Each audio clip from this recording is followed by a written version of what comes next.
The private jet sliced through the clouds, leaving behind the sky like a knife across silk. Ibrahim Traoré sat quietly inside, watching the earth below blur into shades of rust and forest. The cabin was still, but the tension lived in the silence. He wasn't nervous, just alert. This trip was meant to be short, uneventful. A stop at the United Nations, a set of quiet meetings behind closed doors, but fate never seemed to care for plans made by men like him. The first tremor came as a subtle vibration under his seat. The second, stronger. The pilot's voice broke through the speaker, low and urgent. Ibrahim didn't flinch. He simply placed his thumb on the pulse of his wrist. Steady, calm. Minor issue, sir. Engine 2's dropping pressure. We'll be diverting. The words echoed faintly. Less than an hour later, the gleaming black jet touched down on a remote runway somewhere in the southern United States, a town called Eagle Brook, barely a pin on the map, but marked in history by a legacy of silence and shadows. Dust rose around the wheels like old ghosts waking. They didn't know who was inside. Not yet, but they were already prepared to hate him. The runway was narrow, the air thick with humidity and suspicion. The air traffic controller, a broad-shouldered man with sun-damaged skin and the gaze of someone who didn't ask questions because he never cared for answers, stared through his binoculars. He muttered under his breath, radioed the sheriff, and reached for his coffee as if the matter was already decided. The emergency landing protocols were ignored, replaced by improvised bureaucracy. The jet was surrounded, not by engineers or protocol officers, but by 4 white pickup trucks and 6 men with mirrored sunglasses and tight jaws. The airport manager, Rick Delton, emerged slowly. Every inch of him spoke of a time when rules were written by fear. His voice was gravel wrapped in honey. "We weren't told to expect royalty," he smirked. Ibrahim stepped down from the plane with no expression, his suit untouched by the journey.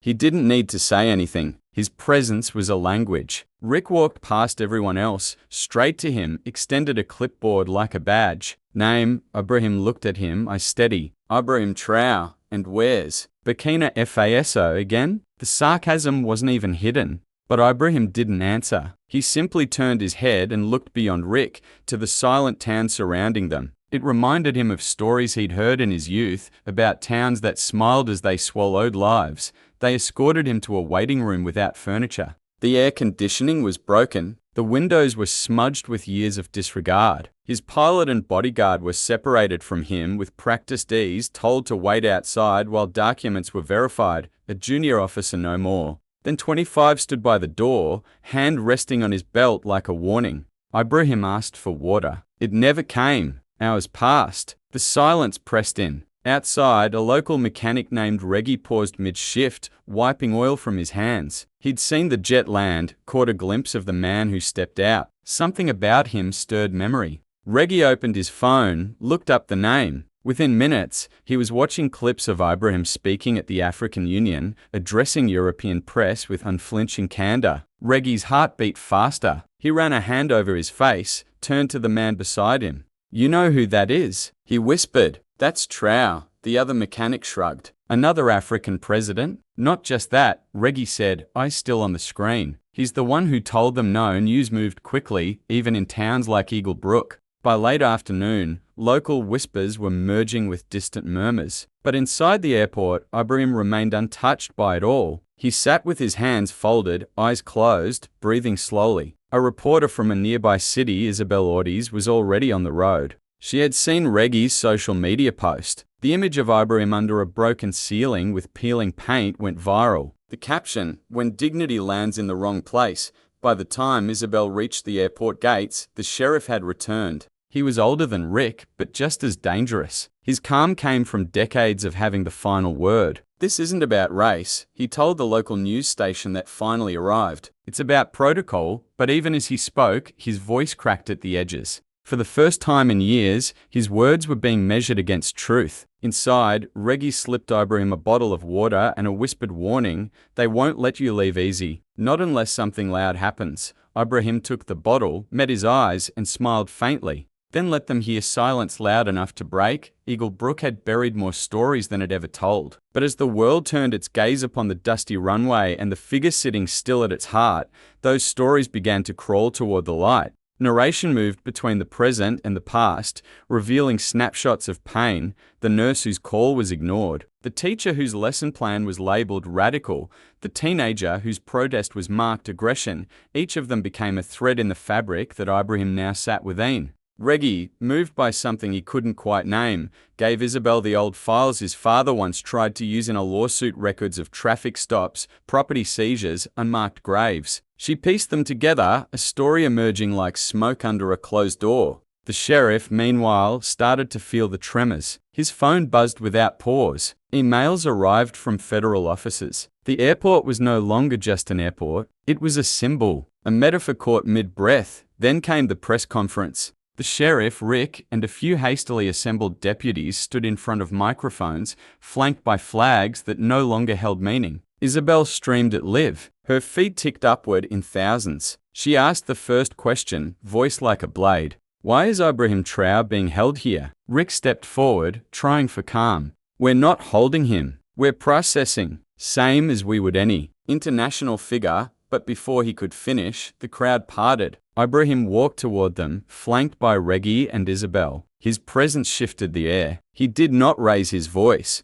He didn't need to. I came here because of failure, he said quietly. Failure of a machine. What I found was a failure of men. Cameras clicked. Reporters leaned in. I have stood in rooms where I was not welcome, Ibrahim continued. But never before have I been treated like a threat while offering peace. His words fell like soft hammers. No anger. Just wait. The sheriff stepped forward, tried to interrupt. Ibrahim lifted a single hand. Not a command, just a gesture of silence. We speak of democracy, he said. But what does it mean when the color of my skin determines the size of my waiting room? The crowd was silent. A child near the back whispered, he sounds like someone important. Then Isabel pressed play. A leaked recording, airport staff mocking the situation, joking about sweating him out, laughing at the thought of sending him back. It was short, but it broke the spine of the press conference. The sheriff froze. Rick looked away. One of the deputies stepped back. The collapse had begun. In the days that followed,